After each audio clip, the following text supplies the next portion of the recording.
చిత్తూరుకు సంబంధించిన ఎక్స్ఎంపీ ఆయన కూడా పుంగనూరులో నివాసుడు. ఆయన ఇంట్లో కూర్చొని ఉంటే ఏకంగా ఇంటిని దిగ్బంధం చేసి ఇంటి మీద రాళ్లు వేసి కారును ధ్వంసం చేసి రెడ్డప్ప కారును కాల్చేసి పోలీసుల సమక్షంలోనే ఇవన్నీ జరుగుతూ ఉన్నాయి అనంటే ఇంతకన్నా దారుణంగా లా అండ్ ఆర్డర్ పరిస్థితి, ఇంతకన్నా దారుణంగా దిగజారిపోయిన పరిస్థితి ఎక్కడైనా కనిపిస్తుందా?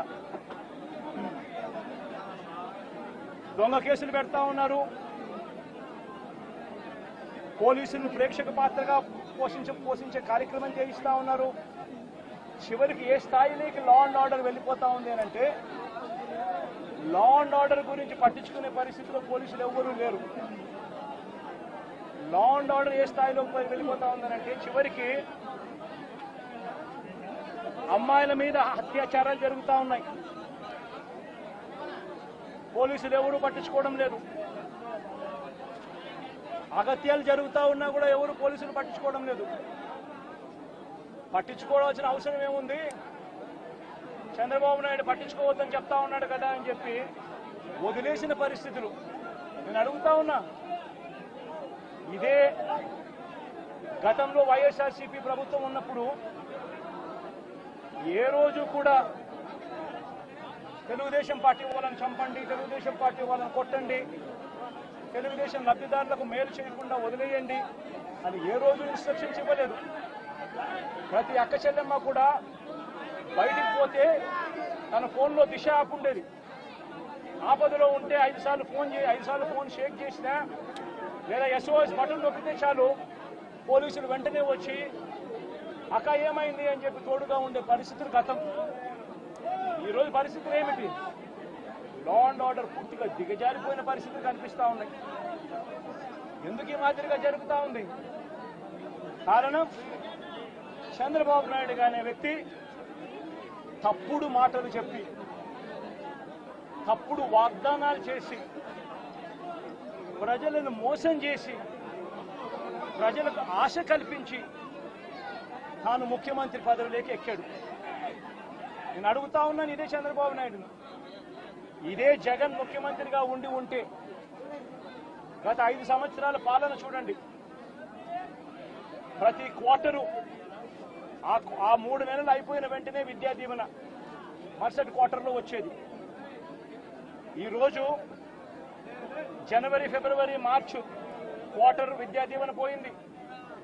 ఏప్రిల్, మే, జూన్, ఇప్పుడు మళ్ళీ జూలైలో ఉన్నాం. 2 క్వార్టర్లు విద్యా దీవెన అనేది బకాయిలు. జగనే ఉండింటే విద్యా దీవెన అన్నది ప్రతి 3 నెలలకు ఒకసారి, 3 నెలలు అయిపోయిన వెంటనే జగన్ ఇచ్చేవాడు, తల్లులకు ఇచ్చేవాడు, పిల్లలకు మేలు చేసేవాడు. ప్రతి ఏప్రిల్లో జగనే ఉండింటే వసతి దీవెన ప్రతి ఏప్రిల్లో ఒక ఇన్స్టాల్మెంట్, వసతి దీవెనకు సంబంధించిన ఒక ఇన్స్టాల్మెంట్ ప్రతి తల్లి ఖాతాలోనూ పడి ఉండేది. జగనే ఉండింటే ఈ పాటికే రైతు భరోసా రైతన్నలకు వచ్చి ఉండేది. ప్రతి సంవత్సరం జగన్ జూన్లో రైతు భరోసా అమౌంట్ ప్రతి రైతుకు క్యాలెండర్ పెట్టి మరీ ఇచ్చాడు. జగనే ఉండింటే అమ్మఒడి డబ్బులు ఈ పాటికి తల్లులకు వచ్చి ఉండేటివి. ప్రతి సంవత్సరం ప్రతి జూన్లోనూ అమ్మఒడి డబ్బులు తల్లులకు వచ్చిన పరిస్థితులు.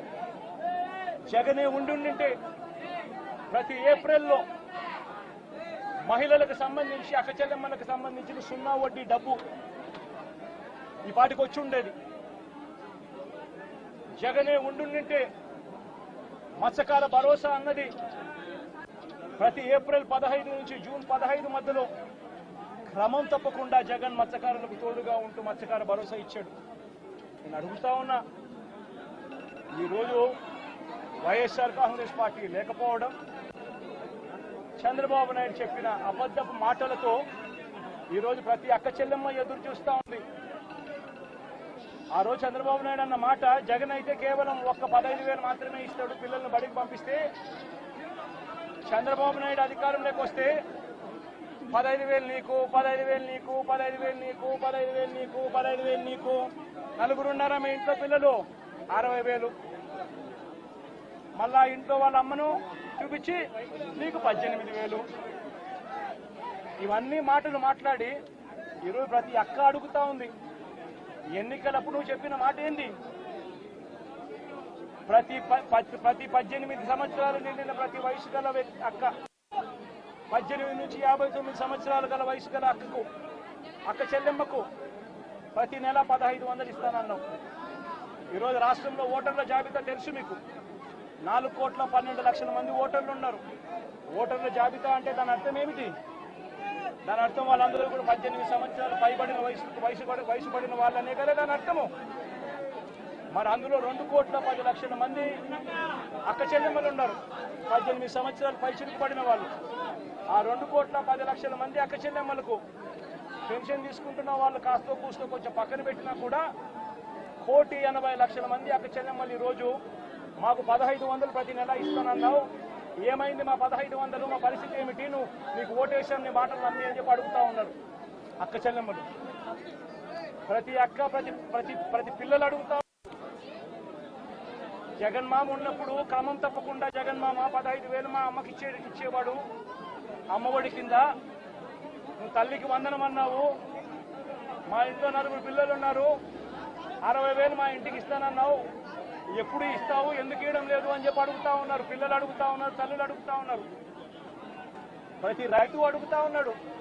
వ్యవసాయం మొదలైపోయింది, వేగంగా నీకు వ్యవసాయం పనులు జరుగుతూ ఉన్నాయి. రైతు భరోసా సొమ్ము జగన్ ఉంటే వచ్చేది. నువ్వు 20,000 రూపాయలు ఇస్తానన్నావు రైతు భరోసా కింద. పెట్టుబడి సహాయం కింద 50,00,000 మంది రైతన్నలు ఇవ్వాలి అడుగుతా ఉన్నారు.